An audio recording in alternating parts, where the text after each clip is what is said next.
हज़रत इब्राहीम बिन अदम बयान करते हैं कि वो रास्ते से गुजर रहे थे तो उन्होंने देखा कि एक पत्थर पड़ा हुआ है।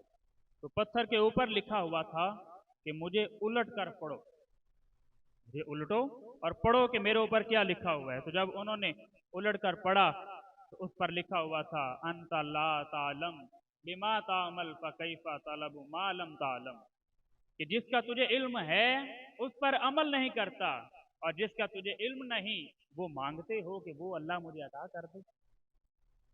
जिसका इल्म है उस पर अमल नहीं करते कि राह हिदायत राह तसव्वुफ अगर कोई शख्स इस रास्ते पर औलिया के नक्शे कदम पर चलना चाहता है तो सबसे पहले उसे इल्म हासिल करना होगा, और जब तक उसे इल्म नहीं होगा तब तक वो अमल नहीं कर पाएगा, और जब अमल नहीं करेगा तो वो कभी भी राह हिदायत का मुसाफिर नहीं बन सकता।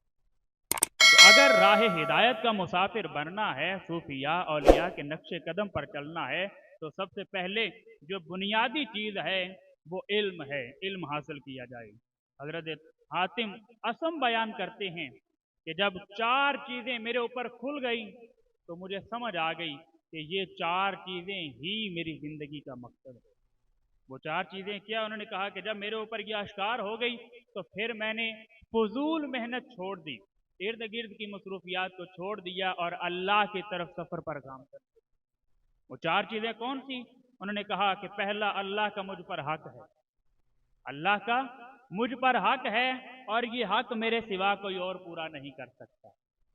जो अल्लाह का हक एक बंदे के ऊपर है वो वही बंदा अदा कर सकता है, उसके अलावा कोई और दूसरा अदा नहीं कर सकता, नहीं करेगा। और दूसरा, मेरा रिज्क मुकर्रर है, जो अल्लाह ने मेरा रिज्क लिख दिया है वो वही मिलना है। मैं हिर्स करूंगा, लालच करूंगा, तमा करूंगा तो मुझे वो माल वो दौलत नहीं मिलेगी। क्यों? क्योंकि अल्लाह ने मेरे मुकद्दर में लिख दिया है कि मुझे इतना ही मिलना है।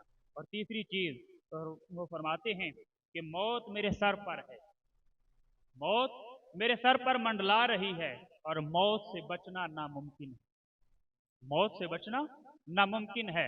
हाँ, अगर हम चाहें तो हम गुनाहों से बच सकते हैं लेकिन मौत से नहीं बच सकते। तो अगर इंसान ये चाहता है कि वो राह हिदायत का मुसाफिर बने तो फिर वो कभी भी इस चीज़ से ना आशना ना हो, ना वाकिफ ना हो कि उसने हमेशा के लिए यहाँ रहना, हमेशा किसी ने भी नहीं रहना। और चौथी चीज़ कहते हैं कि मेरा रब मेरे हाल से वाकिफ है, मेरा रब मेरा हाल जानता है कि मेरा हाल क्या है, वो बेखबर नहीं मेरे हाल से, वो देख रहा है, वो देखने वाला भी है, सुनने वाला भी है, जानने वाला भी है, वो जानता भी है, देखता भी है, सुनता भी है मेरे हालात क्या है।